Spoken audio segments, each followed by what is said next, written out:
So happy republic day to you all. आज हम गणतंत्र दिवस को मना रहे हैं और हमारे साथ में हैं मिस्टर फरहान बेग। ये गणतंत्र दिवस आज का दिन हमारे लिए क्यों खास है? ओके, सबसे पहले तो मैं सभी व्यूअर्स को कहना चाहूँगा कि very happy republic day to all. और अब मैं मुकेश सर के सवाल का जवाब देना चाहूँगा। देखिए, हम ये दिन जो 26 जनवरी 1950 से मनाते आ रहे हैं एज अ रिपब्लिक डे, ठीक है, बट इसके पीछे एक लॉन्ग हिस्ट्री और भी है। ये हम 26 जनवरी एक रिपब्लिक डे की तरह मनाते हुए आ रहे हैं 1930 से, 1930 से, जब हमारे former prime minister Jawaharlal Nehru ने रावी नदी के तट पर तिरंगा फहराते हुए ये शपथ ली थी कि आज से हम अपने देश को एक रिपब्लिक घोषित करते हैं। और रिपब्लिक का भी मतलब मैं आपको क्लियर करना चाहूँगा। मीनिंग है रिपब्लिक का एक ऐसा देश जहाँ पर हम अपना हुक्मरान, यानी कि जो हेड ऑफ द स्टेट है, वो हम चुन कर लाएंगे, इलेक्ट करके लेके आएंगे। हम किसी दूसरे बाहर की ताकत के राजा को अपना हुक्मरान नहीं मानते हैं, जैसे पहले हुआ करते थे। ब्रिटिशर्स के जो राजा थे उनको हम अपना राजा मानते थे एज अ कॉलोनी।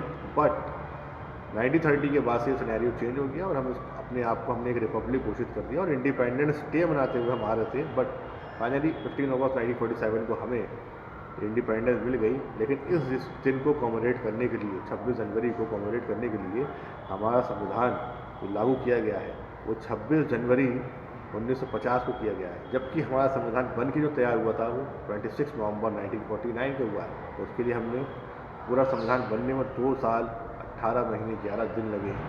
बट लागू होने के लिए, यानी कि बनकर तैयार हुआ 26 नवंबर 1949 को, तो 2 महीने फिर हमने वेट किया सिर्फ इस दिन को कॉमरेट करने के लिए कि रिपब्लिक डे हम अपना सेलिब्रेट करेंगे ऑन 26 जनवरी 1950 को। मतलब सॉरी, इस दिन से हम अपना रिपब्लिक डे मानते आ रहे हैं, ठीक है, क्योंकि इसी दिन हमने अपना जो संविधान है वो लागू किया है 1950। बहुत अच्छी बात कही है। तो इसमें एक चीज़ और पूछना चाहूँगा, संविधान क्या है? क्या कुछ थोड़े शब्दों में बता पाएंगे कि संविधान क्या है?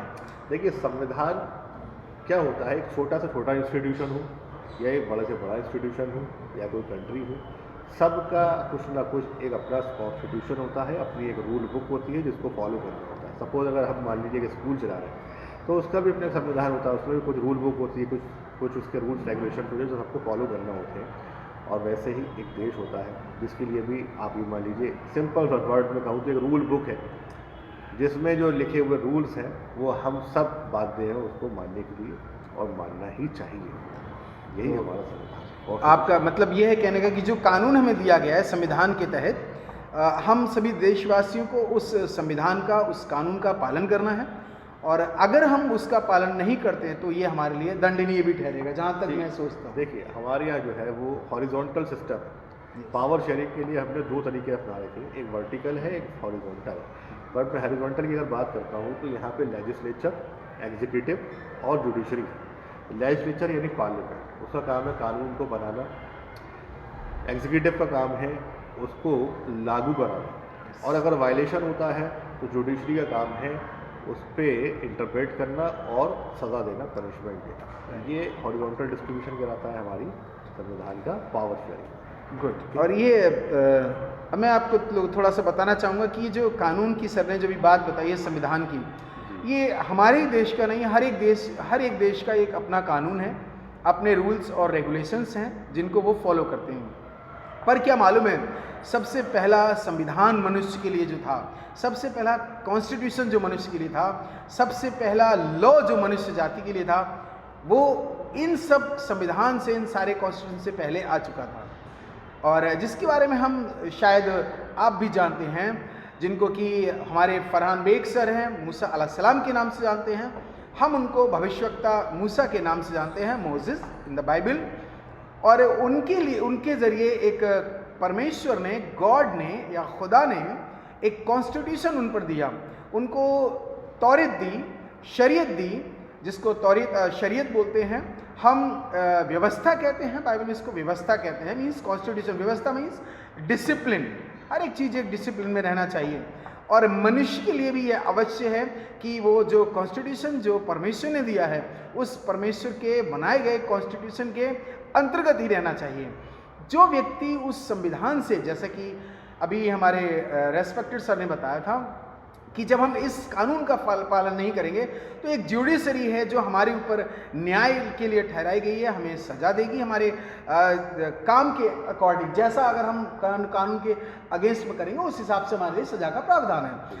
तो ऐसा ही एक संविधान जो परमेश्वर ने दिया है, उस संविधान को तोड़ने पर भी एक सजा का प्रावधान है। मालूम है, वहाँ पर भी एक सजा का प्रावधान है।